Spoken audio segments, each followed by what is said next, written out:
And yeah, should be good to go. All right, so we got 4-6 suited on the button here. I look like I am in the chip lead stack. So I think it's a good time to start hammering it. I think it's just a pretty just a good open spot to put pressure on. I think it's pretty self-explanatory late in the tournament.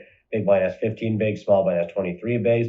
I think from what I remember, like we're playing relatively passive too overall. Like people weren't, playing too aggressively. I think this is a pretty standard open when you're on the chip lead stack here on the button. Mm-hmm. Both get Real folds. quick, can you just get rid of those numbers from the from under the gun? Yeah. There you go. All right, so base got through. A little too loose. Probably not strong enough to open here. Got 8-7 suited. I'm guessing if he gets to me here, we'll be opening. On the big stack still, opened it up here. Reshove from a 13 big stack, pretty standard fold.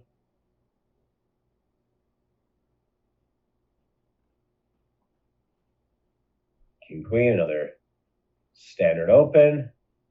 All folds. Easy game. Like that's how a lot of it went. 4-6 off in the big blind. So I think I actually end up folding here. It looks like this is a defend every time, Kurt. Am I mistaken? Or delayed in the tournament? Do you ever start just folding this like when you're like 12 left, even when the button opens? So, like, I don't hate it since you guys are relatively deep, and this is the bottom of your defending range. But you guys are also like 50 bigs deep, so there's a little bit less ICM at play for you, I guess, because like. I guess if my stack was a little bit smaller, I think I would be defending a little tighter. I think the fact that you're a chip leader, you can still defend relatively close to chip EV here. But that being said, like I don't absolutely hate the fold because again, you guys are relatively deep here. So I would probably defend, but I could get behind folding a little bit just because of ICM. And maybe he's opening slightly tighter because you're the only guy who has him covered. So I'm not sure if he is, but if that's the case, then we could get behind folding this a little bit. I don't love it, but I don't hate it. Yeah. And this is one of those moments where, like, late in the tournament, I know sometimes you start folding it a little bit more, but this a little too tight of a fold. I know 6-5 off I'd be calling for sure, but I kind of felt like the same way as you, where I could kind of go like either way and just ended up folding it. But I think it's fine as a flat too. But like you're saying, I think it's like either option can be relatively okay. I know like later in the tournament, you don't want to keep, defending as wide as you are in the beginning of the tournament. When you're on the big stack, you could obviously still, like you're saying, keep relatively close to EV defends and be fine. Yep, it's fine. Thanks, Sam.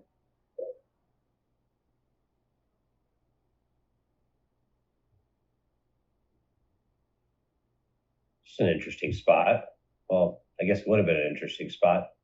So what would you call? Over 30 bigs deep. What was that? I would have called over 30 bigs deep. I think it's slightly too weak to be ripping here.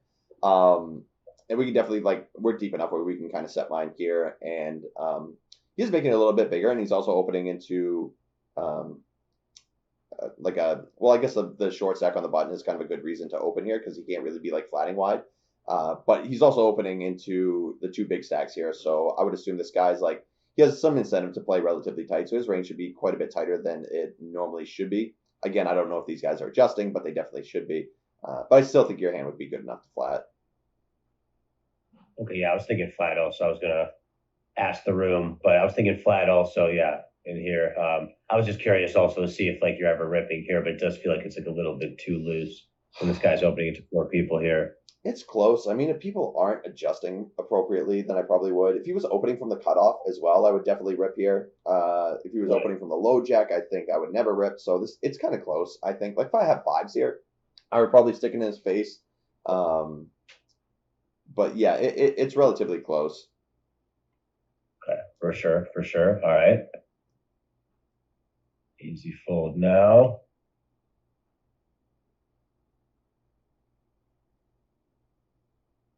So King 10, guys, King 10 off. Let's just ask a question real quick. Let's say I'm feeling it, didn't shove right now. It gets to us with king 10 off here on the button. What are you doing? So small blind looks like he has 17 bigs, and big blind has about the same, 17 bigs. What are you guys doing here on the button if it folds to us? And this is final two tables, right? Final two tables, yeah. So Slammer says open 2.3x. That's the move, says jam. Bob Dog says bet 2.7 big blinds.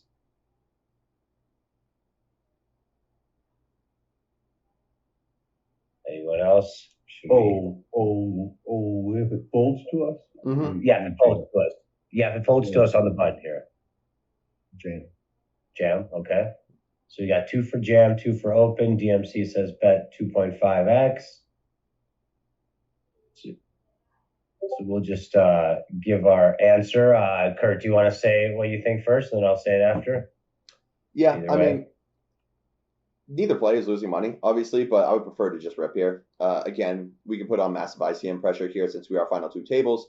So people aren't going to be calling quite as wide. And this hand is definitely like winning as a jam here for sure. So I think I'd be a little bit more likely to open king 10 suited because it has a little bit more playability post flop. And we're going to be pretty wide here anyway.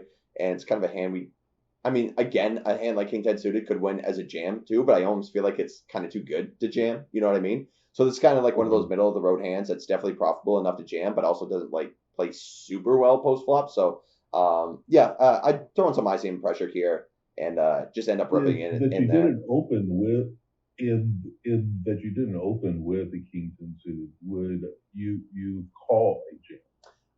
No, because for one, like people are going to be jamming tighter in the spot. So although this would be a hand that, like for Chippy V, it could definitely raise call against people who are like 3-bet jamming appropriately. But this late in a tournament where ICM becomes a factor, and let's say king 10 suited is a call, but it's probably close to break even to slightly winning. We don't really want to take those kind of spots this late in the game. Like with our big stack, we want to be the ones like jamming in people's faces or like playing some small ball. So since the spot would be pretty close, I would just like raise fold it and look for better spots. Like the fact that we have a ton of chips means that we're the ones who can leverage people. We're the ones who can be jamming into people's faces. So when we're the ones who end up calling off, we usually want to make sure, like, even though we have enough chips to quote unquote gamble, we still want to be calling with relatively good hands here and not really taking thin spots. And although I think king 10 suited would be a profitable call, it's barely winning at best, I would say. And then once you put ICM into the equation as well, it might even be slightly losing in a situation like that, because we really don't want to be risking our stack by calling off too much unless we really have a good hand. Shoving into people is a different story, though. So question and related to that, like that's the move made a very nice point. He said big blind's 25-24 with 15% 3-bet. He's going to potentially rip it in your face a lot. Mm-hmm. Did that adjust your mindset with the king 10 suited at all, or are you still probably raise folding it? I mean, I'm still fine to raise fold it. Again, like I think the small blind's actually going to rip a little bit more aggressively than the big blind, because in the big blind he can just call a little bit more because he's closing out the action and he's also getting a better price on the call. Like small blind's going to jam a lot more because if they just call in a spot like that, then they also have the big blind to act who could squeeze over them or potentially call him. Then he's playing multi-way. So yeah, I would still choose to open it, I think. Like, and if he jams, like whatever, we lose 2 big blinds and we move on to the next hand. I'm not like crying that we end up having to raise fold a hand like that. I mean, it is again kind of the situation where it's like it's such a good hand that I don't want to jam, but then it's like kind of a good hand where I don't want to raise fold. But I think due to how tight people play with 3-bet jamming and also with ICM at play, I think it would be a pretty easy raise fold actually. So if you're playing, let's just make an example. Let's say you're playing like a higher stakes tournament with like good opponents or like really good opponents right now, not a $33. Mm-hmm. But that I would assume that's going to change your mind a little bit about raise calling here. Or am I wrong on that? I mean, not so much. I have an example from yesterday. I have a really good example from a high stakes tournament I was deep in yesterday, where someone opened the button here with king jack off and literally snapped my small blind call when I shoved 17 bigs quicker than I could ever imagine, and he was right. And I'm just curious how, and it was a very capable table. It was a 326 max. I got 12th in yesterday, and I shoved, he opened button on like 23 bigs. I shoved small blind on 17, and he like snapped me into the pot with king jack offsuit. It's obviously a fine call. I'm just curious, like, I assume it was a good player. It's like a good reg. So what's the question? Calling me. No, I mean, I just against better fields, I assume you're going to be calling a little bit more then, right? Like if someone lets you open the button here, against against stronger players in general, you have to make tighter calls, or you have to make thinner calls because they're going to make less mistakes. So we can't just sit around and wait for like these golden opportunities to happen as if we're playing against a bunch of recreational players where we can like be passive on like the break even to marginal spots. So like if we assume this field is relatively weak, then I'm not going to be looking to take marginal spots. But if you're playing against really strong players who aren't going to give you these opportunities that weaker players are going to give you, then yeah, we have to end up making thinner calls and thinner jams, and we have to take spots that are a little bit closer to break even to slightly winning because they're just not giving us the same opportunities that weaker players are going to give us. Right, for sure. Yeah, I just want to make that point a little bit because it was, I think it does vary a little bit based on the players, and I think it is an important point to make that like the weaker the players, the less you need to be really calling off. But if the players do get higher level players, then you could be taking spots. We've mentioned this a lot, but just want to reemphasize taking spots are maybe closer, maybe like only slightly profitable. While if you're playing really bad players, then you don't have to be taking those slightly profitable spots near as much. Right. All right. Let's move on. And I'd be jamming with the king 10 off here, but like you're saying, I think either option is okay, but I think with the king 10 off specifically, it plays a little bit better as a jam. Mm-hmm. Like I would open king 9 off here for what it's worth because I think king 9 is like slightly break even to maybe even losing as a jam in this spot. So like, the very top of our range and the very bottom of our range, I think we kind of want to be like, opening here and then we can just jam everything in between. Although that kind of is counterintuitive to the king 10 suited that I said because I think that's like strong enough to open, but I don't want to call. So there's going to be a couple of those hands too, I guess too. So it's kind of interesting. This is why it's interesting to discuss these spots here too because yeah. And like you're saying, I don't think king 10 suited is like a bad jam. It's just we're trying to figure out if there's a better way to be playing it sometimes. Like I don't think you shove king 10 suited is definitely profitable. Yeah. It might even be a better play. Like I said, if we have to raise fold a hand that good, then maybe jamming is just the best play too. So and then maybe like raise call like king queen suited, which is a much stronger hand and that we can end up going with. So yeah. All right.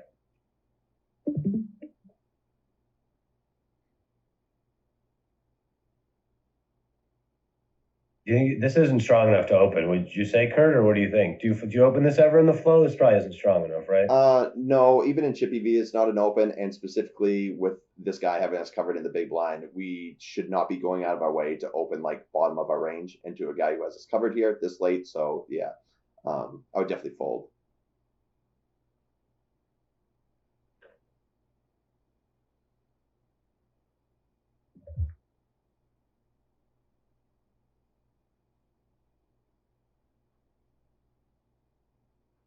Fold here. So,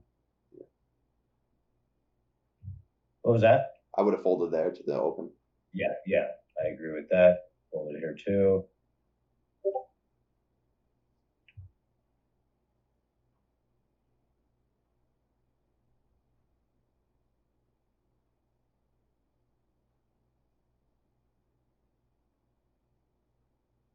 I think I get an open in here. I think this is a good spot to put some pressure on. The big chip stack here, only two reshove stacks. One guy who should be playing back at me too wide. Yeah, reshove. Kind of close, honestly. Like maybe king 8 can get in there, but we do have to be aware of the button in the small blind because they do have reshove stacks, so we do want to be a little bit aggressive here. But these guys are like the way that they should be utilizing their stack as efficiently as they can be is to not be like opening up super light, but to jam into people who may be opening wide, like us right here. So we do have to be somewhat, thinking about these kind of spots when we open into like 15 to 20 big blind stacks. We're just going to be ripping it in our face, but it's close. It's close. I probably open like I said, king 9's definitely an open. King 8's probably close. I would fold king 6 all the time. But I guess specifically if you had to read on these guys that they're being just like overly tight, it's probably fine. But it's close either way. That's the move. Is that the ICM ranges or the EV ranges? Those are ICM? Nah, it's probably chip EV. Makes sense. All right. All right.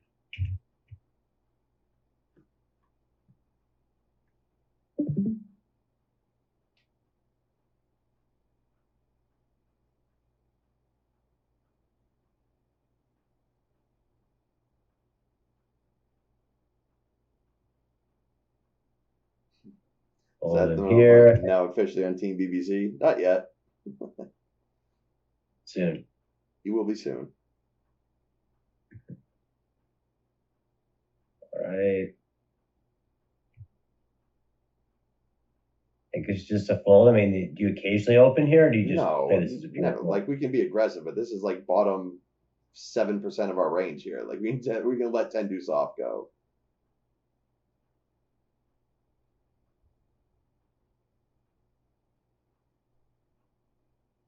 So I think like normally on the button we'd be opening like maybe 45% of hands. Maybe we can up that to like 60% with a lot of our with our big stack here, but certainly 10 deuce off is not top 60% of hands. When you're on this chip stack, you still play this as a fold, or what do you think here? Yeah, for sure. I guess queen 10 we could open here, so it's close. We definitely open queen 9 suited, queen 8 suited, stuff like that. But yeah, I would fold here for sure. Went for an aggressive open. Mm-hmm. Probably a little unneeded. So like I'd rather open this hand from an earlier position than the last one from a later position. Right. Yeah. It's fair. Big blind calls. Is this our first flop here? Yeah, it's like the first flop. It is. Nice. All right, so I think this is pretty standard. Just steep out with your range here. We have a strong range advantage. When we're opening under the gun, we have a lot more aces than the big blind does. So I think it's a pretty standard. Just bet your whole range here with a quarter, third pot kind of type bet. Mm-hmm. Dry disconnected board. We have the strongest range from EP. Gonna bet here just about always. All right, folded. Small size. Yep. Easy fold. Standard. All right, pocket threes here. So what are you guys doing here with pocket threes?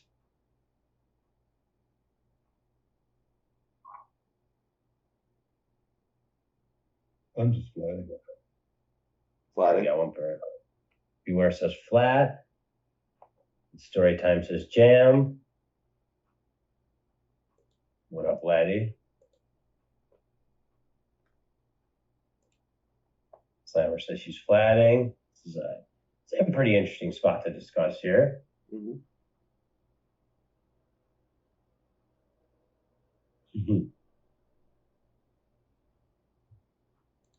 DMC says flat. Shitty says call. That's the move, says 3-bet or fold. Rhodesian says 3-bet or fold. So you mean like 3-bet and then fold to a 4-bet shove, I assume, guys, right? Yeah, I was gonna say, are you guys saying 3-bet not all in or 3-bet jam?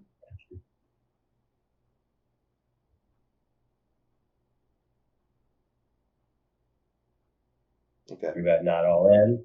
Okay. Set mine season. Okay. So I'll just say my piece first, especially kind of, I think, going off one of the last seminars we did. Yeah. I would say this is a jam. I probably wasn't honestly jamming it enough until we had the last one, maybe last Thursday, but I'm realizing that this is a very good jam spot. The guy is going to be opening quite wide in the cutoff, as he should be. He's on pretty much the big stack. You also got a guy with 20 bigs in the big blind. Even if he pops up, you're still going to have 20 bigs. It has very bad playability out of position here. If you do flat it, it's probably going to lose the hand almost all the time or most of the time. It just seems like it's the best way to play it. Yeah, I just feel like it's just the best way to play it here. I think you're going to take down the pot enough where it's worth it. I know it sucks jamming 42 bigs or 41 bigs, whatever it is here. big stack is opening the cutoff. Okay. But I could definitely see arguments for other things. Like I would, I guess, be shocked if like fold maybe can come in sometimes. It just feels very weak, or maybe a flat. I don't feel like 3-betting is the right play. I could see maybe some arguments for calling or folding sometimes, but I feel like it's either, if you are 3-betting, 3-bet shove is Final two tables at story time. I'll take tables. Yeah. So you want me to take it off from here? Yeah, go ahead, please. Oh, okay. Yeah, I didn't know if you were finishing up, but no, go ahead, please. Yeah. So I mean, it's interesting here. I've been thinking about it. I guess I'll address first the 3-bet not all in. I think we saw from a couple of people. I actually think this is a really bad candidate for 3-bet not all in. What we want to be having in these spots, we're going to use a pretty polarized range, which means basically the very top of our range that we want to play for stacks, and also the very bottom of our range that really isn't good enough to call, but it has good blockers to the best hands that might 4-bet jam on you. Like, let's say, for example, like an ace-5 suited, a king, or an ace-5 offsuit, maybe a king-4 suited, like hands that really like aren't making very much profit as a call, but they have good blockers, so like ace-king, king-queen, aces-king, stuff like that. So those are the type of hands we want to end up 3-bet bluffing, and pocket threes doesn't block any of the top of our opponent's opening range here. So playing this hand as a 3-bet not all in, I don't think makes a ton of sense. Now, in terms of whether or not we want to call or jam, I was actually I'm a little bit mixed on this myself. I like reasons for both. I think calling is fine. You're deep stacked. If you flop a set, you could stand to win a pretty big pot here. It's also going to be relatively easy to play, because if you don't flop a set, I think you can be relatively passive on most boards. So you're just going to end up losing 2 big blinds in a lot of situations if you don't flop a set. So I don't hate calling here.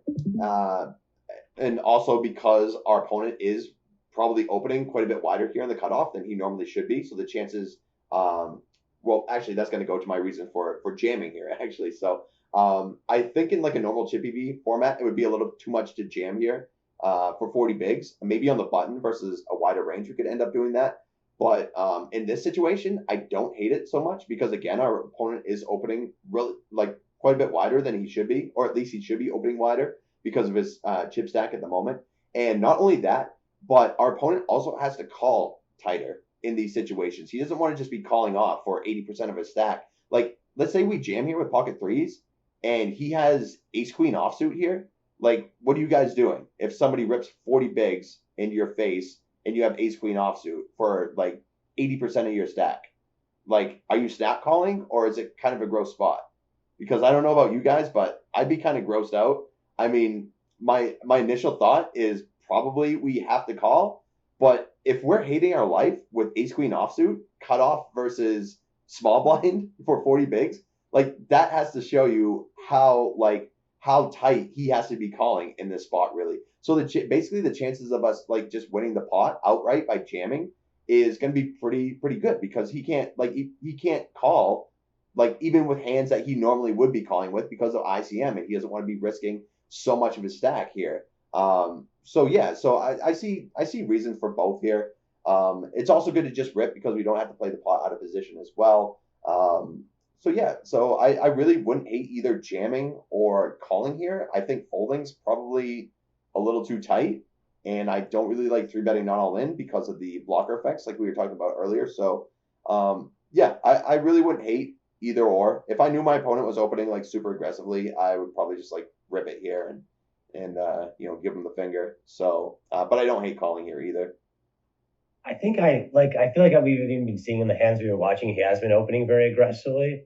I feel like I went for the jam here and got it through. I could be wrong, but yeah, I agree with what you're saying. I feel like it kind of is one of those spots, it feels like either option could work.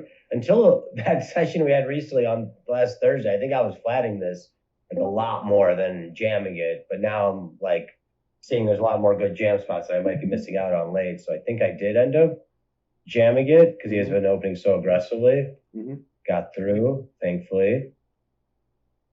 Yeah, and like for Chippy V, I think it would be a little too much to be just ripping the spot here, because people are going to call you off like properly as well, and they're going to be opening proper ranges. But when we know our opponent is like can't just be calling as wide as he normally would be because of ICM pressure, and that he might be opening a little bit more, I definitely like jamming as an option in this specific scenario here. So yeah, this would be a spot where I would probably rip here, at least at some frequency, and just like pure call it in a chippy V format. For sure, that makes a lot of sense. All right. Anyone else have any questions about that? I think that too, like a lot of it would depend upon your opponent. If he's a reg or if he is a reg player. Because so many times for when it's a rip real big like that, even in the ICM spots, I mean, they're calling you with Queen Jack and stuff like that. So yeah, that's a good point that you make too. Actually, so I mean, just have to be careful against who that you are ripping against. Right, and that's a good point. So if you know your opponent is just kind of like YOLOing everything and he's not ICM aware at all, then this play becomes far worse as a jam than it does as a call. So it's basically like knowing your opponent. Like if your opponent is considering ICM as a factor at this point, then it becomes a much better jam because he knows he can't call as tight and that maybe you're jamming a little bit tighter in that spot too. But at the same time, if it's somebody who is absolutely not aware and just doesn't give a fuck about the situation, then a jam in the spot becomes a whole lot worse than it would against somebody who's a little bit more aware of how tight they need to be calling off in these situations. So yeah, good point you made there too. Sweet. Let's move on. Sure.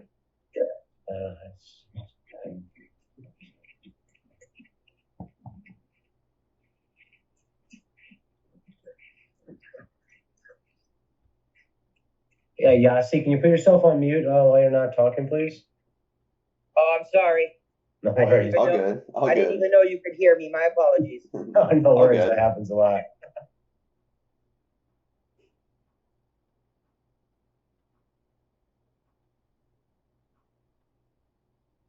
Would have opened here if it folded to us. Right. Agree.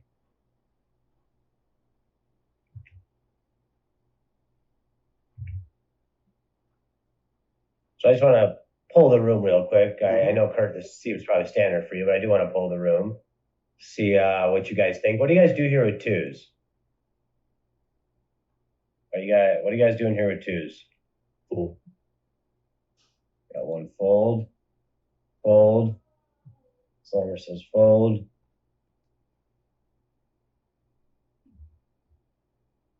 Easy fold. Bob says stay for flop. I try to stay for flop for cheap. Fist pump fold. Fold. Fold. He's under the gun. He's very strong. My little landmine. All right, so I think we got enough answers. I won't harp on it too long. Agora says easy fold. I think this just plays as a fold. I just kind of want to ask you guys to see if anybody else is calling or anything. This is just a little bit too early position to be trying to set my here. The hand's just not strong enough to be doing this. If you're on the button, it's a little bit of a different story. But since and even on the button, like you're not so deep maybe where you're like super, like you need really good implied odds to set mine. So the deeper you are, the better your odds are because the better the chance you have to win a big hand. So button would probably be the only position that I say you probably start flatting this in. I could be off on that, but so yeah, it's just not strong enough, I'd say, from this position to start flatting. I don't know if you want to add anything, Kurt, to that.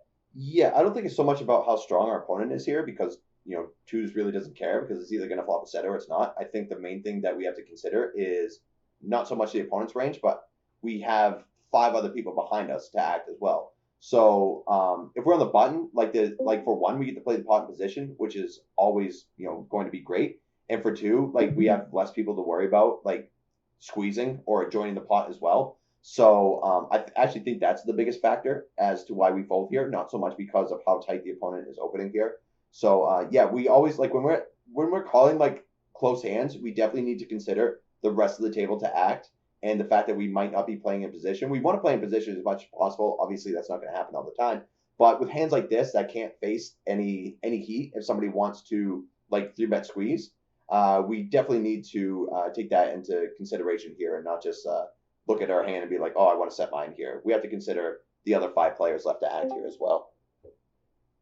Yeah, for sure. That makes sense. Definitely got a lot of people behind that could pop up with hands. So.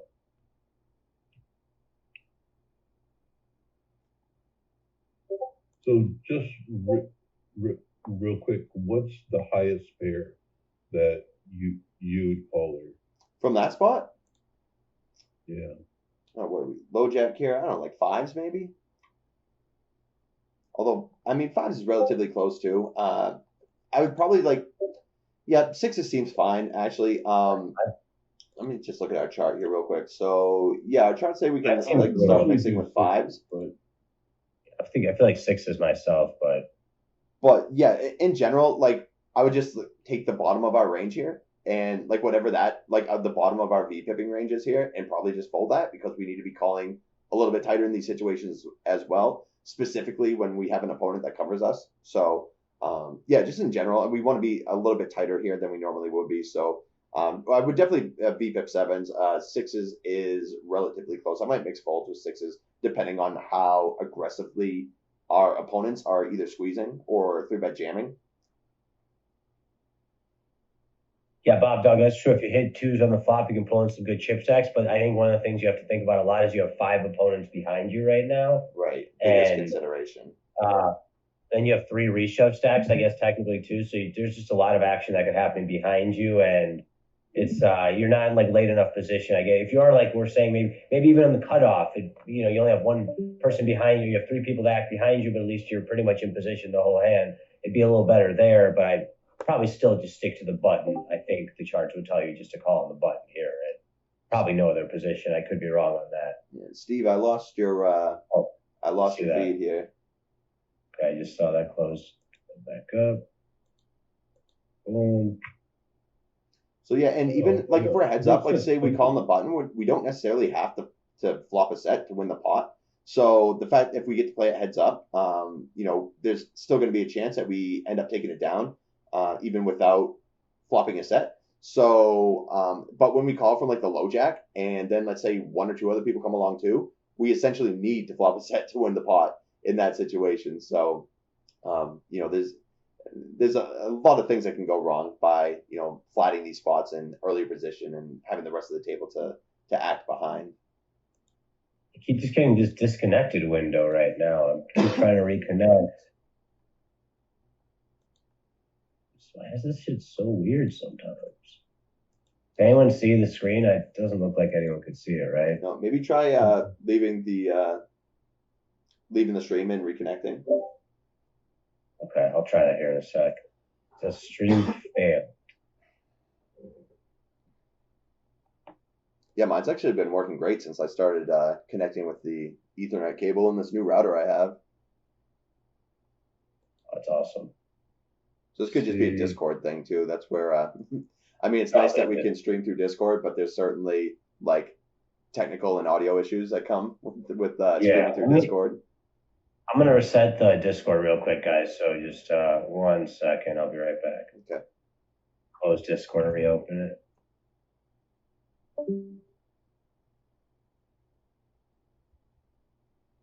Cricket noises, it says. I didn't know there was a new update, Shitty. Right? See if it works.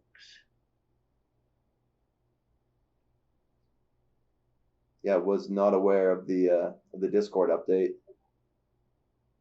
Oh, there's a Discord update? No, I didn't know. That's what Shitster says. Fuck. It's not working. I have no idea what's going on right now. All right. Well, I guess in the meantime, maybe I did see some half and half for some of your review, and then maybe something else. So I guess if your stream's not working right now, I can see if mine's able to share at least, and maybe we can just go from there, so we don't have too much dead air here. Yeah, that's fair. Okay. Can you guys see my screen here? It says I've been disconnected here too. Discord's in fucking the mode. Yeah. So that's funny too, because I'm getting the same thing here, Steve.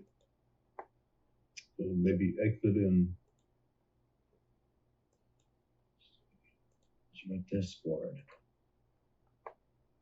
Yeah, so this is a first for us. It's actually been pretty smooth for the most part. Let's see what Beth the Rope said. There's a green arrow top of Discord. Remember, there's an update. I think I already updated, but See that? Discord having issues with screen share. I mean, I could, if you want, I could probably put it on like Zoom or some shit and give you a link. Might be a way we could do it. Yeah, this is definitely a Discord thing. 'Cause Yeah.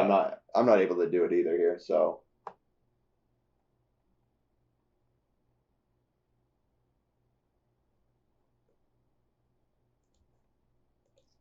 Well, this is interesting. Yeah, never had this happen before. All right, let me, I'm back. Are you? You guys hear me? I'm back. What Yay. here? So give me just a second here. Okay. Yeah, that's a new one. Yeah. All right, guys, let me know if I cut out or anything, but looks like we're back. Yeah, give me just a second here, Steve. No problem. Okay, let's do this.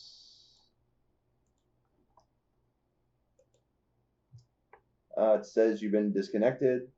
Patching you back in. Or maybe I'll try disconnecting mine here.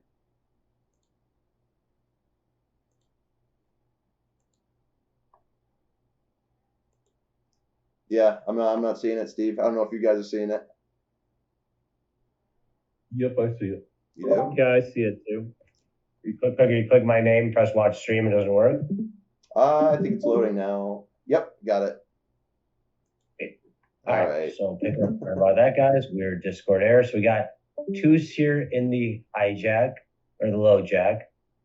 Are we at the all in? Are we at the FT now? Hold on a second. Let me just check something. No, we're not at the FT. Okay. Let's go a little bit ahead. Second. Okay, so this is FT in a little bit. Okay. If you want to skip ahead a little bit, you can too, so you can see some final table stuff. Looks like we had a lot of final two table stuff. So, yeah, if you want to skip ahead, just so we can work in some final table coverage. On the final table. Yeah. Okay, it's the two stand. Okay. Yeah, let's skip a little bit ahead. Well, let's see what we got here. Wait, what did I just did I go backwards? I think I went backwards accidentally. Sorry about that. Let's just get to the final table. That looks like final table. To see if I get to like the beginning of it. Mm-hmm. We'll get there, guys. Are you sure? There's a lot of seats moving, so yeah, just breeze through them so we can see when it. I'm actually confused now. Yeah, maybe that was 3 tables left.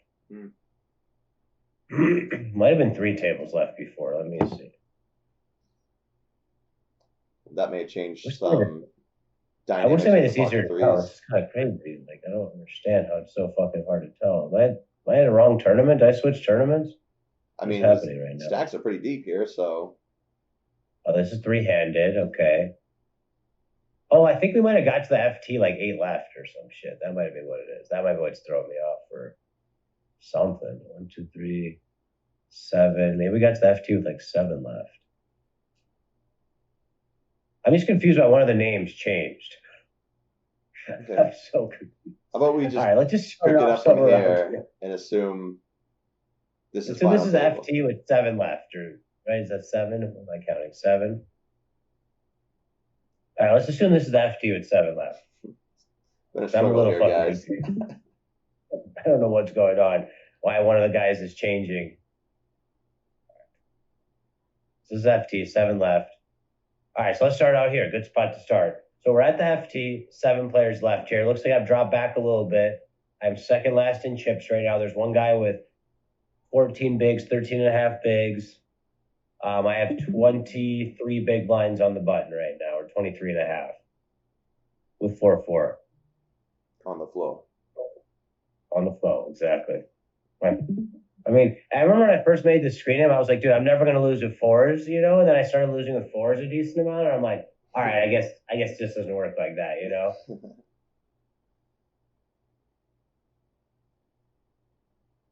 All right. My words posting right now. I don't know if they're posting. It's saying an error. Are you typing in chat? Yeah, I'm trying to type in the chat. It's just like not posting for some reason.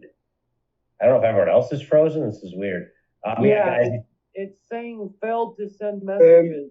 It won't let us write in the chat. All right, at least this is a Discord issue and not a LionShare issue here. So, but either way, still pretty inconvenient. So, how about you guys just say it out loud then right now? That'd probably be the easiest, but I can't read the chat either. well, that might get messy. We've got a few people. I'm just gonna raise it because if big cards come, it can look like I have whatever hits the board too. So I'm just going to raise it. Okay. Anyone else want to? Yeah, we don't have too many people, but a few quick pieces. If anyone else wants to say what their thoughts are here, don't be shy. I don't think jamming sounds too appealing.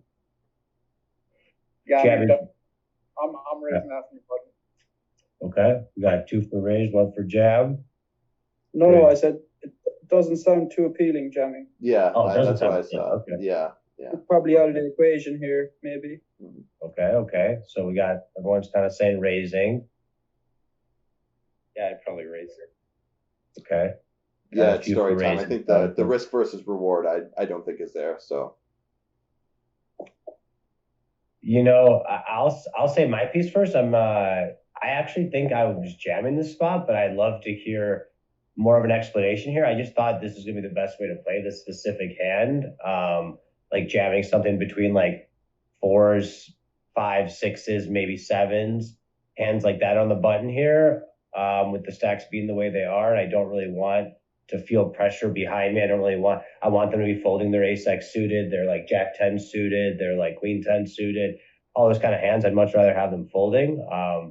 And the ICM situation would be a little annoying to bust here, but we're still second last in chips, and it does suck. The guy's like 13.5 bigs, but he's not short to the point of like where it's like a complete punt where it's like he has 2 big blinds or anything like that, 2-3 big blinds.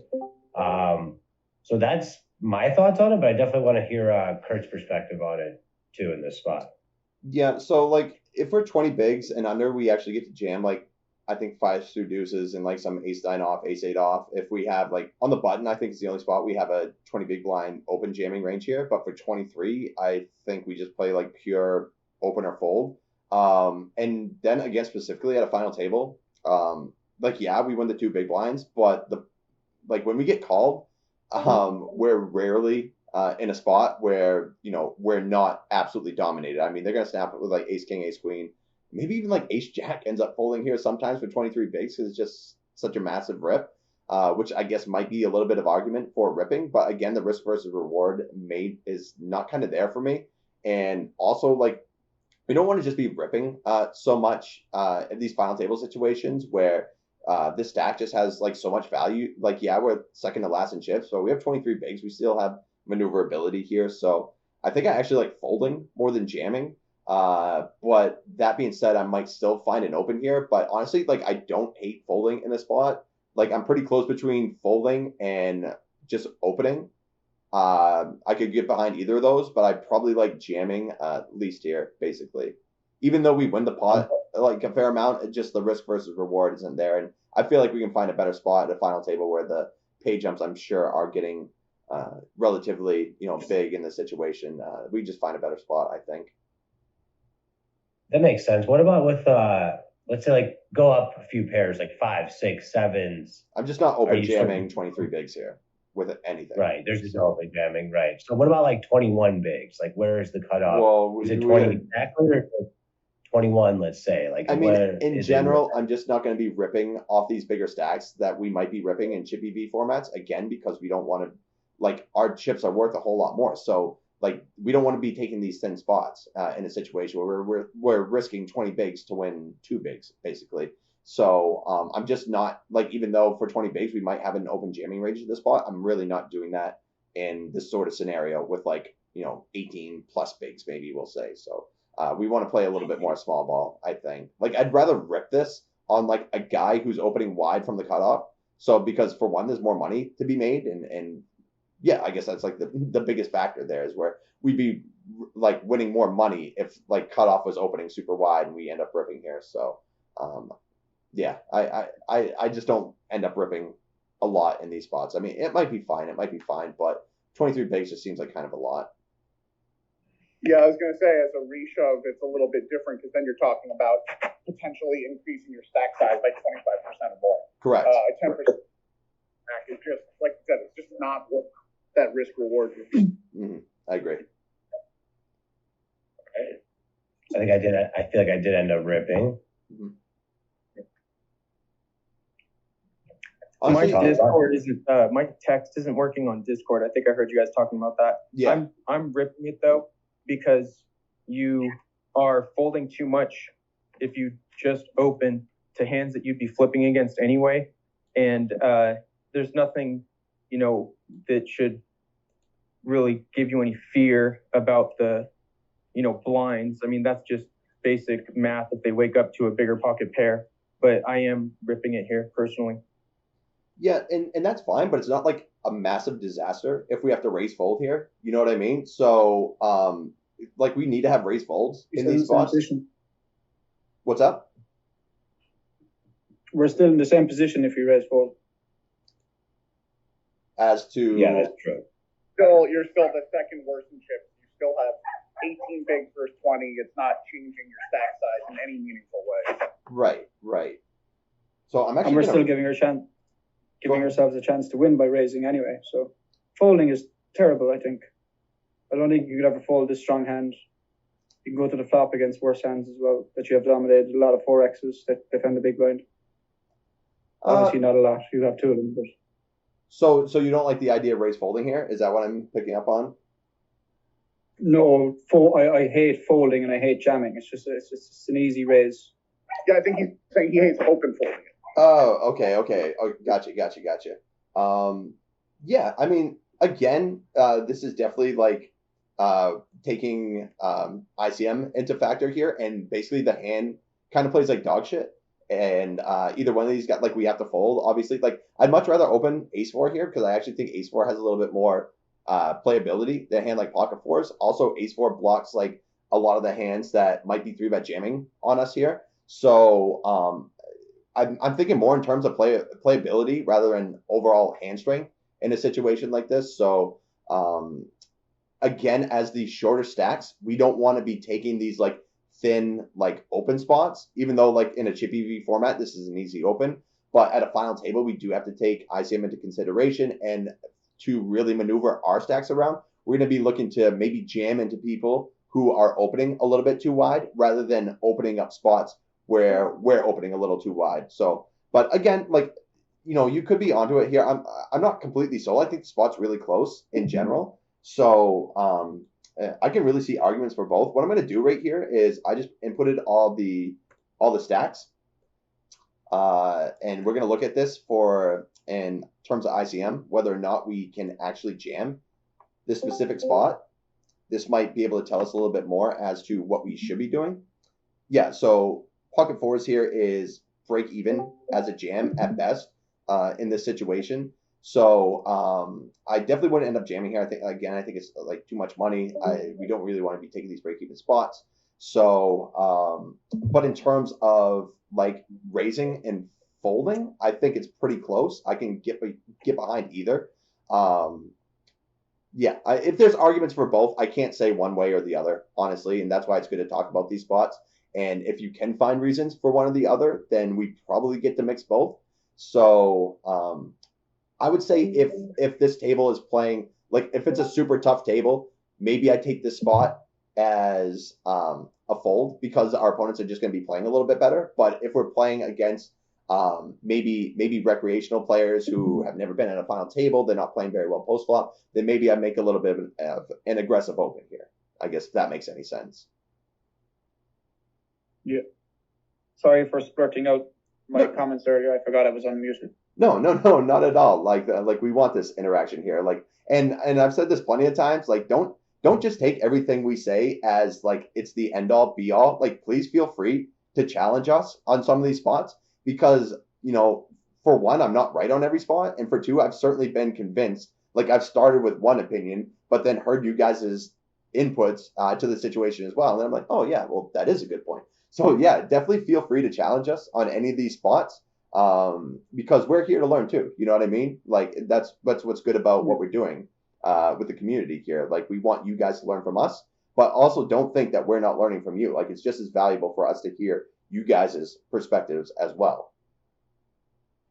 Yeah, poker, there's a lot of different angles you can take in hands and different, thought process that can go in a hand. You can learn something from like a lot of different people, even if like, maybe the mathematical play could be something else, like let's still learn. There's always good tidbits to learn. Poker's a very, I don't know what the word is, but it's, there's a wide ranging opinions, and sometimes not only one is right. Like there's many, many hands I'm sure you've heard us talk about where like multiple opinions can be right. One might be more optimal in certain situations, but it doesn't mean that one is only the right opinion all the time, Well, and I think it also goes back to, we say this all the time too, is nobody, for the most part, really plays GTO. Right. So, we're looking at what are the optimal, what you should be doing. But if very few people are doing it, it's always valuable to hear how other people are. Oh, we lost you at the end of the rotation. Just at the end, yeah, it broke up. But I guess, yeah. Yeah, sorry, I have bad internet. I think the point he was making is that a lot of the players we're playing, especially like maybe at the lower stakes, I think this applies a lot more like lower stakes specifically. A lot less players are playing GTO, so you still have to sometimes make adjustments a little bit outside GTO, maybe, but like overall, like using GTO as a framework is very, very important. And the deeper you get in tournaments, the more it actually does become important. And the more I think as it gets to like 8 left, people might even play GTO without realizing it. They're just like scared and play nitty in certain situations, and maybe it's the right kind of nittiness, and they don't even know that they're playing GTO necessarily. It might not even be called GTO in their head, but like, so deeper in tournaments, I think it applies immensely all the time. And I think it's really, really important to understand it and how to, like when you have the big stack, lean on the GTO. And when you're on the shorter stack, how to move up pay jumps and finesse it really well, So I think your point is very important, that a lot of you do have to adjust outside of it sometimes, but it is like the right fundamental framework to work off of. And later in tournaments, I think it is like the framework. Because I think when you're like 6 left, all these players that are playing like, that 6-4 off shove that I sent you, Kurt, yesterday, or like shit like that. When you're like 6 left, people almost never do that, right? Like it's when you're like 40 left and maybe like 150 left, you see randomly people will do that. But when you're like 6 left, you don't. And that's because it does start mattering, the money and all, these GTO factors matter a shit ton at the FTs. So anyway, we'll keep it strolling along, Kurt, if you want to make another comment at all. Yeah. Well, the first thing I guess I want to say is that nobody's accidentally ever played GTO. So that's not a thing. But the other thing that I wanted to comment about this final table specifically is that we make a lot of adjustments as to what we would normally do in like a standard chip EV format. And just basically knowing how to leverage each different stack size and adjustments you want to make because of the ICM implications, I think is one of the biggest things we can realize. And this is where like a lot of freestyling actually happens in poker. Like we have a lot of tools to work with at final tables, but there's also like a lot of considerations that we need to take in with specific player types just the ICM like pay jumps, and like when there's more flat structures, and then when like the top 3 are the most paid out, we definitely need to adjust to those spots as well. So yeah, there's just a lot of freestyling going on at final table. So it's always good to look at a lot of different perspectives and to identify like what you want to be doing with short stacks, what you want to be doing with big stacks, because there's going to be a lot different play in these final table environments than there will be in like the beginning to mid stages of a tournament. And it's good to be able to identify each moment that we want to take with like a big stack or a short stack and figure out how we best leverage each different stack size. All right, let me go off your comment for a second, your side comment about and people not doing it accidentally. Because what I mean when I say that is people are very willing to play like absolute maniacs and crazy people in the middle, early stages of a tournament. When they get late in the tournament and they're short, they start getting very nitty.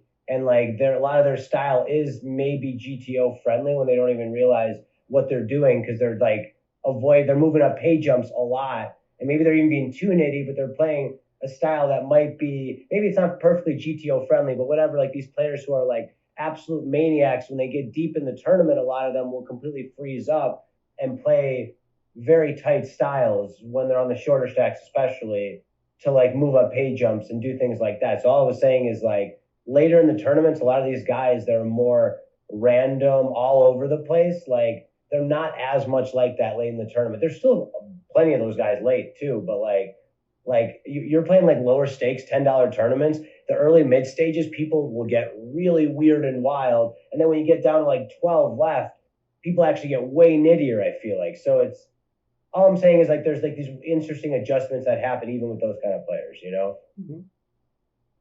All right, let's keep it rolling.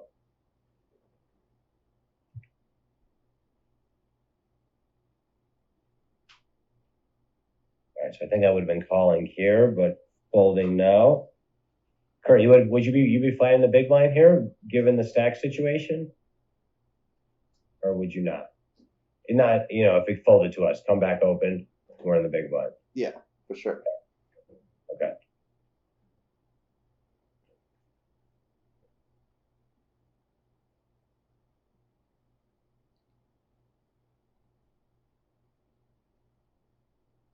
So we're sitting here like third last in chips with 7 left. So we're like 5 of 7.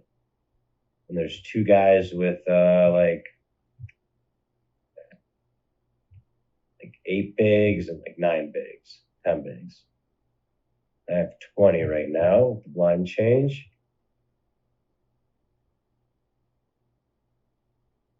I don't like this at all. Yeah, I don't probably shouldn't be opening here. I think I opened here because of the small blind being short.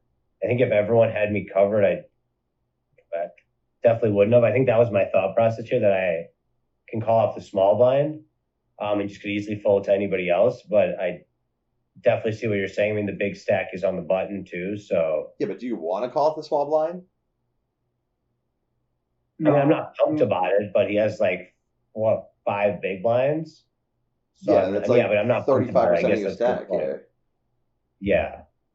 So if anything, like you have a lot of incentive to play tight here, specifically when there's a guy with only 5 big blinds. Like you have 3x his stack size, but you're still short yourself. So when you're short, like your main goal should be to wait for this guy to bust and allow these other guys to kind of like play crazy. You know what I mean? So like you really don't want to be taking spots that are thin opens here for the most part, just because you can't. Like you're a short stack, so you need to be like really tight to be opening in the spot here, specifically because of this other shorty, and these other guys can just like fuck with you, and there's nothing you can do here. And you have a hand that plays like really poorly post flop.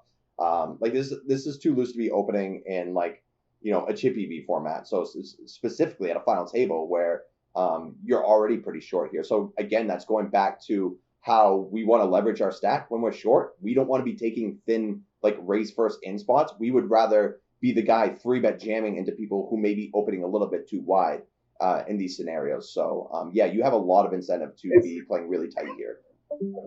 Is it correct to say that Steve and Tang have the highest ICM pressure at this specific point? Yeah, absolutely. They actually have the most motivation to play the absolute tightest spot because they're so short. So their leverage is by like, or their best play right now is just to kind of wait it out for these other guys to mess around and to put this guy all in to move up that next page. And then when he busts, maybe they can loosen up a little bit when it comes to like 3-bet jamming into people who are opening a little bit too wide. So yeah, like Steve and this Tang guy really have the most incentive to play tight here until this other guy busts. Yeah, I think I usually don't open that. I was fucking I think I was at 14 hours into the day at this point. But I think that was my reasoning. I remember it in the moment for opening it, but I definitely agree with what you're saying. Yeah, and I hear you too about like yeah, you have to call, but you're not pumped. Like he's gonna be getting the money in with no fold equity, so he's gonna have a decent hand, even if he jams against you. And he should be understanding that like you're opening pretty tight. So like he's not gonna just jam in like any 2 napkins, you know what I mean? So like even if you have to call, like you're probably gonna be in pretty bad shape, and it's for, you know, over a 30-year stack. Right, for sure. Yeah. Well, let me just ask this real quick. Is anyone opening here?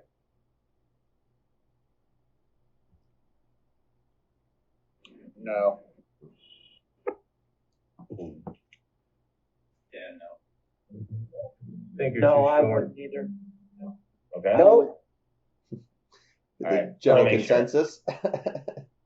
Good. I agree. That's going back to what I was saying. Sometimes I just want to ask to, make sure we're on the same page. Yeah. Some of those spots. Again, bottom of our range, we do not want to be opening. Like, we want to be the ones jamming into people who are opening a little bit too wide with this stack size. Nice one. Wow. Do you open that if you're come back? That's fucking kid. If it gets What was that? Yeah. How was the reception in New York so bad? This is insane. Do you live in the sewer? He lives in the dog park. Oh, He lives in the dog park, for sure. Dog park, yeah. the internet fucking sucks here. Can you hear me now? Yes. Okay. There we go. Comeback kid. Your comeback kid on the button there. Do you open that hand with his stack? Queen 5 suited? No, the pocket threes. Oh. Wait, what? Which hand? Under the gun. So this spot, if you're comeback kid with all the chips? Yes, that is what I was asking. Okay. Yeah, fuck it. You're a chip leader. You can do whatever the fuck you want. So it would still be like kind of loose, but it's fine. Like, as a chip leader, you're supposed to be the one opening a lot, putting a lot of the pressure on everybody else. Like, even the guys who have like 4.8 and 5.2, like, they're not just going to be going out of their way to play mediocre hands against you, because like, yeah, you guys are pretty deep, but you're also the one guy that has the rest of them covered. So in general, like, as we're on the short stack and we're the ones looking to 3-bet jam on people opening wide, as the big stack, you can just like open even wider in these formats, because like, people just aren't going to be playing back at you as much, and people have less incentive to play pots when you have everybody covered. So you can just open quite a bit wider here. So yeah, as a chip leader, I would definitely be opening here.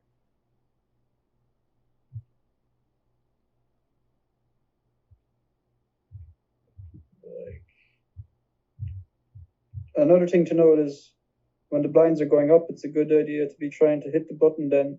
I notice Steve is usually in middle position or early position when the blinds are going up here, which is something to start taking note of. Yes, that's a good point as well. A lot of people actually don't take that into consideration. I mean, myself included sometimes, but yeah, that thankfully, like, sites like GG, you don't have that option because the blinds go up depending on how many hands you play as opposed to the time. But yeah, that's a good point you make. What are you shoving or raising here, guys? Shove a dub dub. Yeah. 12 bigs, 12.5 bigs. Yeah, I'd probably shove. I'd probably raise the aces or king, something stronger, but you're still at risk. Yeah, I agree, Shader.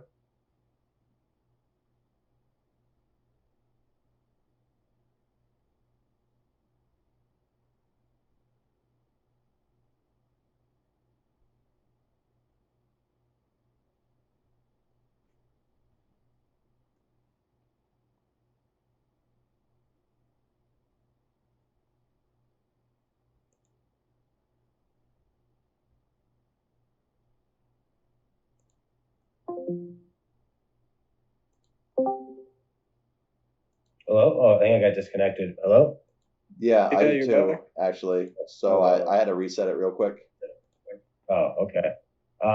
Can you guys see the screen still? Yeah? Okay. Yeah. Yeah, Kurt, so I was saying, like, when do you start raising here? Do you raise 15 bigs, 17 bigs? Do you still jam those hands with this point of the FT? I mean, with 15 and under, I think like jamming is probably fine. Anything bigger than that, I probably don't have much of a jamming range. I think even if we have like ace king suited here with 12.5, I would be okay with opening here because we still want to have raised folds. Like Shitty was saying, he would still open with like aces and kings, so we need to balance out some bluffs to go with those hands as well. Not that ace king is a bluff, obviously, but yeah, we're definitely gonna have raise not all in here for 12.5 bigs. And I would be more likely to do that with like ace king suited, ace queen suited, and then just rip the offsuit ones. But for like 15 bigs plus, I don't really have much of an all-in range from hijack, I would say. Right. Okay. Sounds good. Sounds good. Yeah, I was wondering if I guess like let's say like a situation. Let's say you have like 17 bigs here with ace king off, and the small blind had like 3 bigs. Mm-hmm.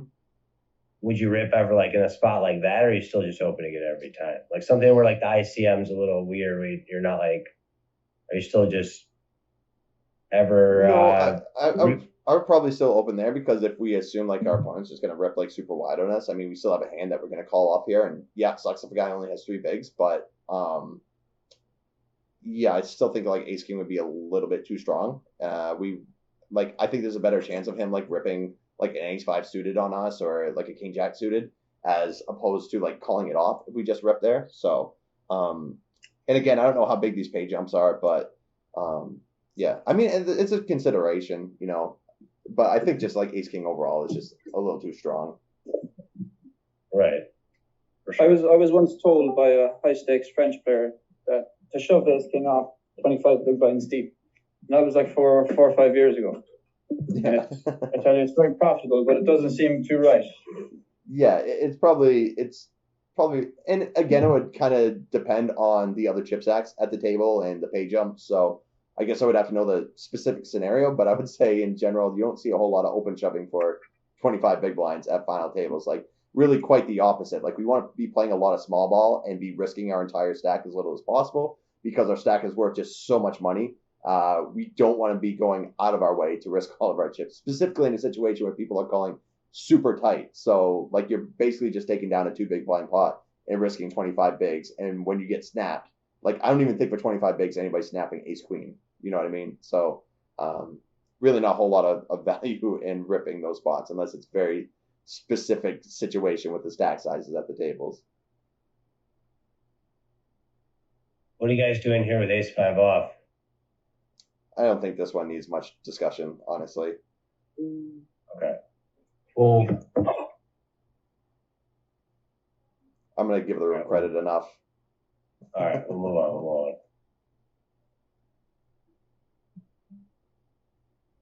I think it's an easy call here with ace 9. Won't even get into it. This is just EV call when you're on the shortest stack here, especially by far the shortest stack. You're pretty much just playing pretty close to EV. Mm-hmm. Yep, so that call and be happy. Oh, I actually had an ace. It's way stronger than I was expecting. I think at some point I make like a really bad bluff.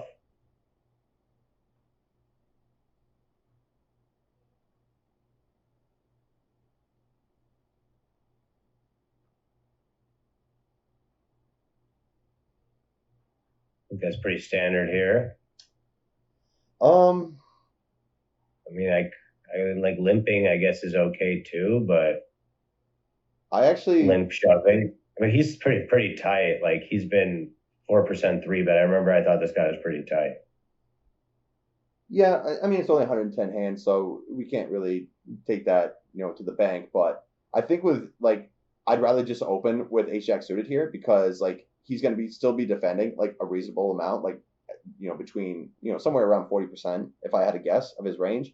And then if you have ace jack suited, you have a hand that plays a little bit better post flop. So I guess my 2 plays here would, like, if I think he's overly tight, then maybe we can just open here, because we don't have to risk much of our stack if he's just not like calling enough or 3-betting enough. So in that case, I guess I would be okay with it. But mainly with the offsuit variety here, I would just, for like 21 bigs, I'd probably just rip here. Or then like to avoid playing post flop, if you think he's like ISOing fairly wide enough, then I would use it as a limp jam spot. But I mean, it's whatever. Like, you really can't do any wrong here. I just think in general with the offsuit one, I would probably just rip it. Oh, okay. Wow, I didn't even really think about ripping. Interesting. Yeah, for 20 bigs, you can definitely have like an open jamming range here. Even at 25, maybe not so much for 25 at a final table, but for 20, absolutely. Yeah, it's like he has 23. I mean, call it 23. Okay. I have a question about that. Sure. So when you're jamming ace jack there, are you hoping he's folding or are you hoping he's calling? Well, he's still going to call us with worse, I think. Like, I think he still has to call with like ace 10 off, ace 9 suited. It's basically like, you know, we're going to be jamming a lot worse in this too. So we need, like, we can't just have trash hands that we rip here. So this is going to be one of the strongest hands that we just open jam here, I think. So I probably, and again, I think we want to be open jamming more with the offsuit variety, because when we get called, like, we're playing out of position, and the hand also doesn't play great, I guess. So, well, it doesn't play as well as the suited ones would anyway. So, if you just want to like default open the suited variety and just like be a little bit more aggressive with your offsuit ace-x's here, just by jamming, like, I think that's probably going to be your best play, just so you balance like some good hands into your like open jamming range here, because we're still going to be like with like queen jack off, we can still rip here, with like king 10 off, we can rip here, like stuff like that. So we just want to have some good hands to balance out like our mediocre hands that we end up ripping here. So this is close to the top of our open jamming range.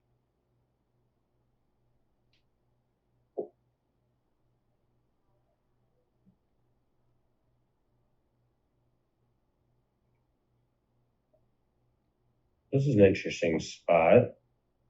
I think I'll just say we won't get into that, we have to kind of go in like 20 minutes anyway. So we'll try to roll through a few of them. I think that like a normal situation, this could play either as a flat or a 3-bet.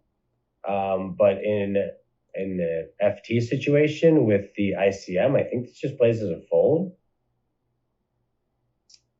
Yeah, Chippy V, I'm mainly folding this too, so I'd definitely be folding on a final table. Okay, I King 10 suited, 3-bet. 3-bet with King 10 suited? Yeah, you can, yeah. Not King 10 off, never. Or call. Yeah, so with King 10 suited, we could actually like rip here in Chippy V, but yeah, but at a final table, I would probably mainly just choose to call, I guess. Yeah, I guess mainly with these suited varieties, like, we want to be calling a little bit more, but the shorter we get, they actually make pretty good 3-bet jam spots. I'm not sure how much that applies when there's like higher ICM on the table. That would make me slightly lean towards calling these hands. I might end up jamming a little bit more if there's no ICM at play. So I think they're like a little too strong to 3-bet bluff, but too weak to end up jamming with the ICM dynamics here. So it definitely gets interesting here, actually, now that we talk about that. So I actually don't hate jamming either, specifically at a final table, because this guy's opening heaps. So we just end up winning the pot a lot. And he also just doesn't like want to call very much, even if he, like, let's say if this guy has like even ace 10 suited and we rip here, I don't know if he just calls here, because he can just fold, and like there's 3 super short stacks here. So he doesn't really need to risk like a spot that's like relatively close here, and he can just fold and just keep opening like crazy, basically, and playing small ball. So yeah, it definitely becomes interesting with the suited variety, but I think with offsuit we can just fold here pretty easily.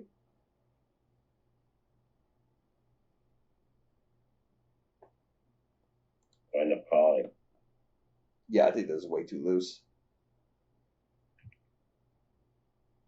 Yeah, I'm surprised I called.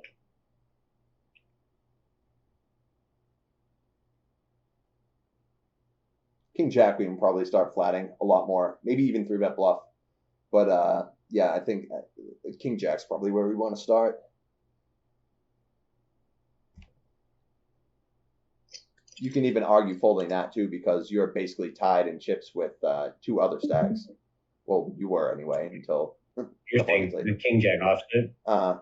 Since that's basically like the bottom of our V-pipping range normally, I wouldn't mind just like flatting that in a spot like this, where we have to be considerably tighter to end up playing a pot, even versus a wider opening range. You're saying you would consider folding that, right? Right. You said flatting, okay. So well, no, Chippy V, I would flat there always, but at a final table, I would definitely argue folding. Yeah. Yeah. I think you misspoke by the FT. Yeah, for sure. I was just confirming. Okay. All right, sounds good. This is super interesting. I'll get your guys' opinion on this one. What are you guys doing here with the Kings? Small blind. Third in chips opens the button. I think there's a few different ways you can go in this spot. He kind of opened big, so I'd go ahead and shove. No, this is a min. He opened, he min. Oh, he did min? Oh, I'm sorry. I'm seeing it wrong. I'm so used to it in blinds. Mm-hmm. And I was calculating it to the small blind, but I changed it. Somebody else can chime in. You do a 3-bet, cheeky little five big blind 3-bet. Yeah, I'm either gonna raise it or I'm gonna push. One of the two. All right. I think we've way more bluffs to see here in a 3-bet. We shove, we take out their 4-bet bluffs sometimes when they're shoving with big ace X suited. Sorry, not bluffs, but trying to get it in with ace jack suited, ace queen suited. I don't think they put it in if we jam too often. Mm-hmm.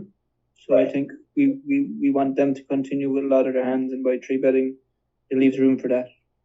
Yeah, I definitely agree with that. Yeah, I min click, not to 360, but I go like exactly 5 probably for the same reasons that Story just said. Like he might ship for ICM implications, which would make sense to me. Whereas if you shove, the ICM's already accounted for effectively. All right, yeah, for sure. I like all that. I think that if we do something, it's got to be non all in. I think that I'm honestly not. I haven't studied this exact spot, but I'm curious because like this could be a very good flat spot if it wasn't at the F. I know if it was an EV situation, it'd be a really good flat spot. I'm wondering if at a final table with the stacks being the way they are, if it's still a good flat spot or if they want you more to get it here with the 3-bet. That's a very interesting question to me. But I went for a small 3-bet. I feel like shoving, it's just a little bit too many chips to be shoving. Like you are going to get so many hands to fold, and he should be folding. Like even if he has like ace 10 suited, like it's a murderous spot for him. Like he has to call most his stack right now to like a 23 big blind shove. It's even if he's calling, it's going to be a puke situation for him, and there's gonna be a lot of hands that he's gonna be feeling that way about. So yeah, if you are 3-betting, I like a non all in 3-bet. And I am wondering if okay. Is there a standard size we should go to here? I don't think very big. I think 2.5. I feel like 2.5, 2.6 personally. No, I agree Something with like that. I agree with you at story time. I don't think this size is good. I was going to chime in on a few people saying opening to 5 bigs here. Let me just ask you guys this first. Do you guys have a 3-bet bluffing range for 5 bigs here? Yeah, that's what I was just going to ask. What range of hands do you do this with? That's not kings and aces, right? Do you guys have a 3-bet bluffing range for 5 bigs here? Yes. No, and I always see 5 bigs as kings and aces.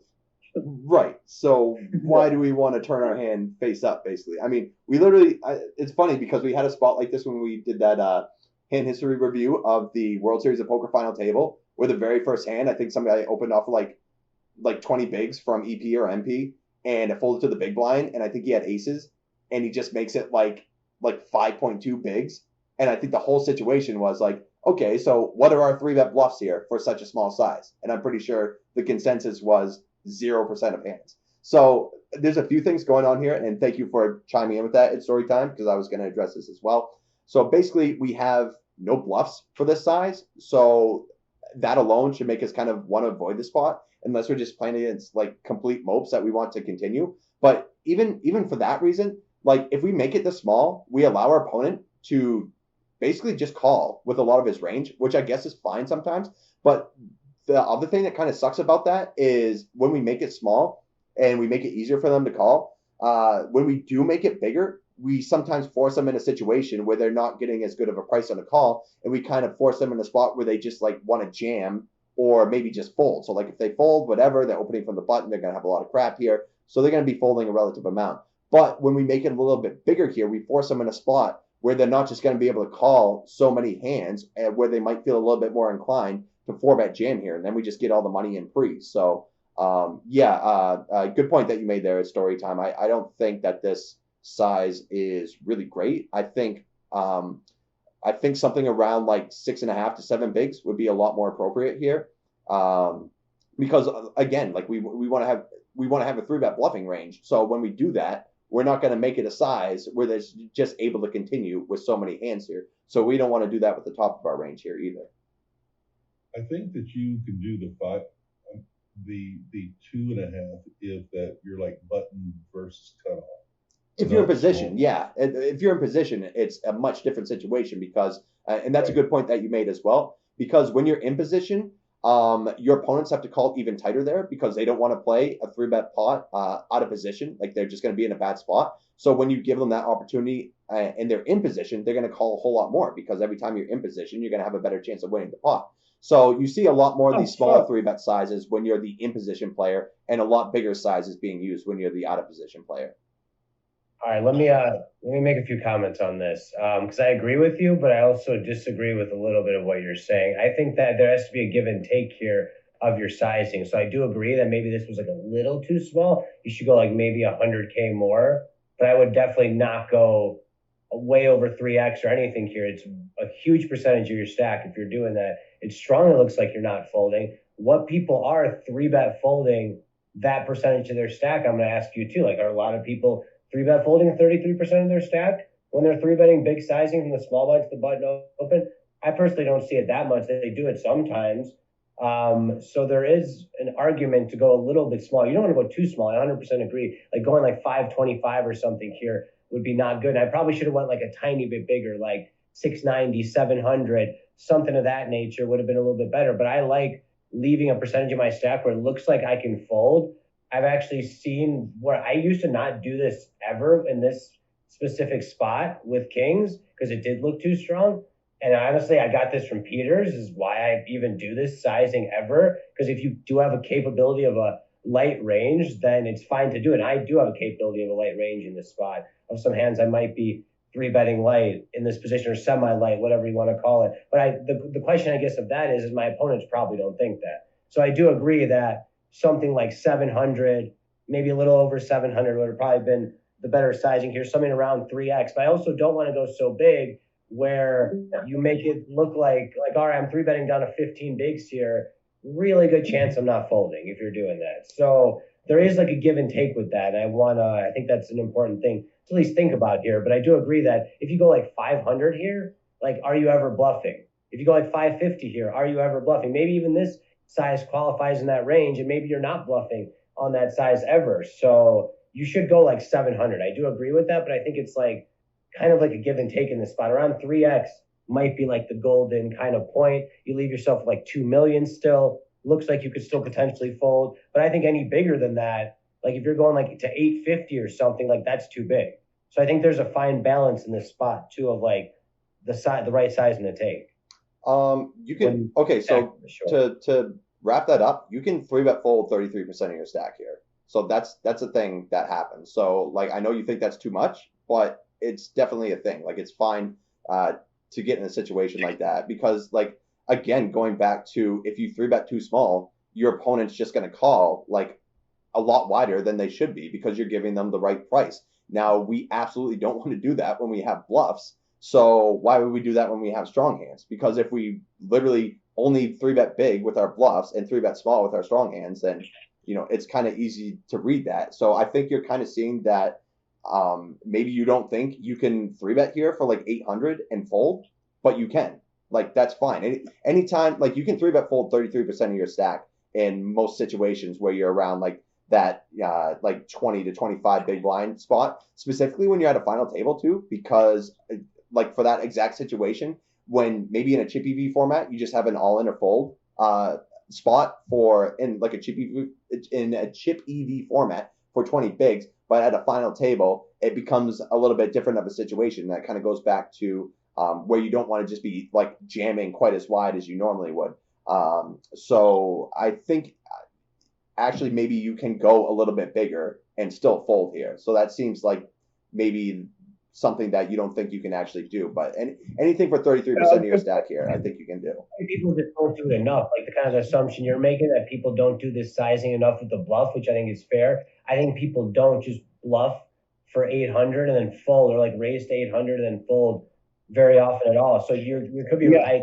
Do that, it might be right. That's a thing, but I don't think people are doing enough. Just like the assumption you're making that people aren't doing this size as a bluff, which I think is fair. But you can say the same exact thing for your hand here. Like, people aren't doing this as a bluff either.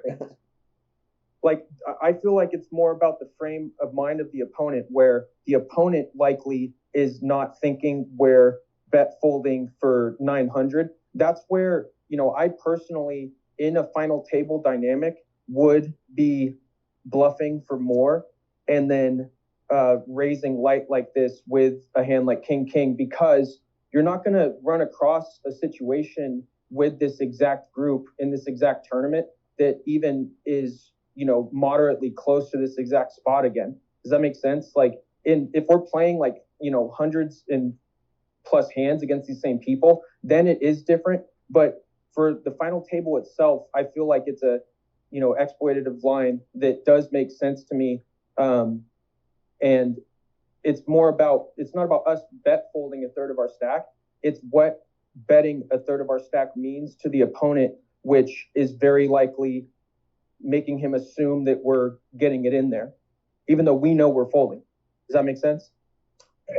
Do we though? Because I don't know. Maybe this is a problem with my game, but I personally, when I have this stack, I never want to fold 40% of my stack here unless I do that raise size, then the big blind shoves and the button calls. That's the only time I'm ever folding when I'm making that a raise on that big a percentage of my stack at an FT. I'm only doing it with 6-7 suit. I'm doing it with the bluff side of my range that has moderate value if I get flatted for some reason. But I'm never doing it like with Queen 10, Queen Jack suiteds or anything like that. I'm basically doing it with a hand that's a very simple snap fold. No, I get that. I'm just saying, I personally, and then maybe I'm just too tight in those situations. I'm just not going to 3-bet the 6-7 suited in this spot because of that very reason. Because I don't want to sit there and say, well, I just folded off 40% of my chips and now have a completely different position ICM-wise at this final table because I tried to, pick up 3.5 big blinds or, something like that with a 3-bet, with a light 3-bet. What is the correct play here? Are we supposed to have any 3-bet range here? Yeah, absolutely. Absolutely. We have because we want to 3-bet not all in with aces, kings, queens. So the very top of our range basically, but then we have to mix in a couple bluffs. And usually those bluffs are going to be hands like 7-6 suited here, probably just end up folding hands like that actually in this specific scenario. So again, this is a spot where we're super polarized. We essentially only want to be doing this with queens, kings, aces, maybe some ace, king suited. And then we want to throw in some hands that aren't good enough to call, but have good blocker components to the very top of what the button's opening range could be. Like I said, a lot of that's going to be some weaker offsuit ace X's here that, again, aren't strong enough to call, but have good blocker components. So an A7 off, for example, or an ace 3 offsuit that blocks ace king, aces, obviously very well, ace queen, but isn't strong enough to end up calling here. So those are the type of hands we want to be 3-bet bluffing with. And then we want to end up 3-betting aces, kings, queens, not all in. And then just be doing a lot of shoving with the king 10 suited, the queen jack suited, the ace 10 suited, stuff like that. So everything that's good enough to play in between, we just want to rip here. But then the very top and the very bottom of our range, we want to 3-bet not all in here. If that makes any sense. Yeah, no, I'm just looking at GTD charts and it doesn't show any raise. For 20 bigs or 25? Everything else. Yeah, GTD would be that would be too different in my mind.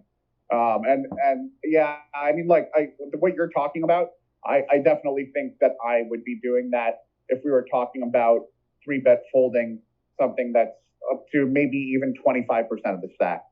But when you're talking about 35 to 40% of my stack, I personally am never comfortable doing that. And then, maybe that's a weakness in my game. Hold on, real quick. Let me just say, Kurt, we got to wrap up here. And we got to start a Twitter space here in 3 minutes. So if you could just, say your point, I'll let you kind of say your piece about this hand and we'll just wrap up with this hand. Okay. Yeah. Well, bottom line, I guess touching on that real quick, if you don't feel comfortable, 3-bet folding 33% of your stack, I probably would consider that a leak because it's absolutely okay to be doing that in this spot.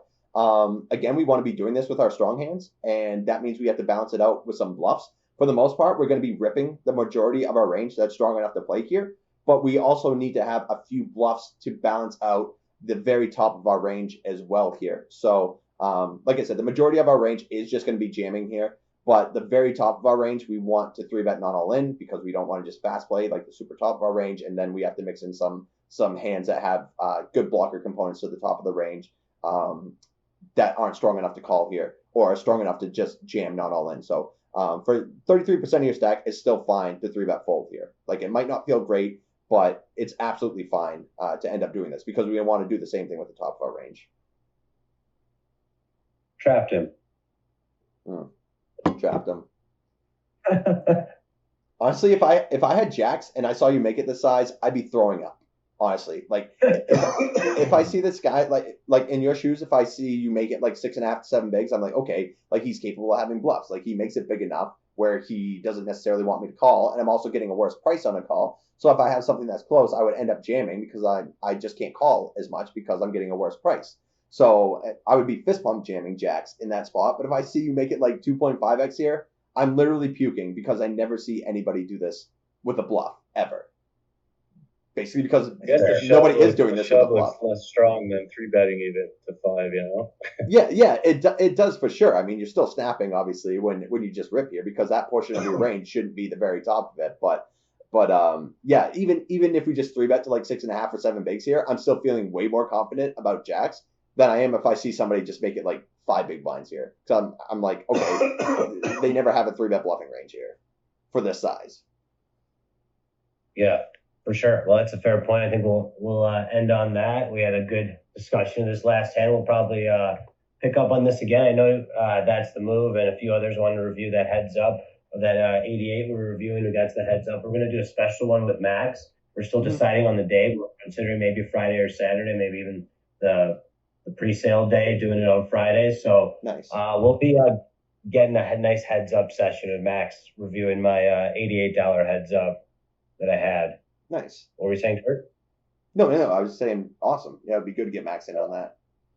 Yeah, for sure. So that'll be awesome. We're gonna go to Twitter now, guys, with Crypto Hold'em. So really appreciate all y'all hanging out. If you guys want to hang out, it's gonna be real fun. Just talk casually, talk some shop, talk some poker, talk some WSOP. You know, it'll be a fun time. First time doing it with them, so it'll be a good time. Thanks, boys. All right, cool guys. Thanks, appreciate everything. Good session today, guys. All right, good Thank you very much, guys. All right, good game, everyone. All right, good luck out there, everyone. GG.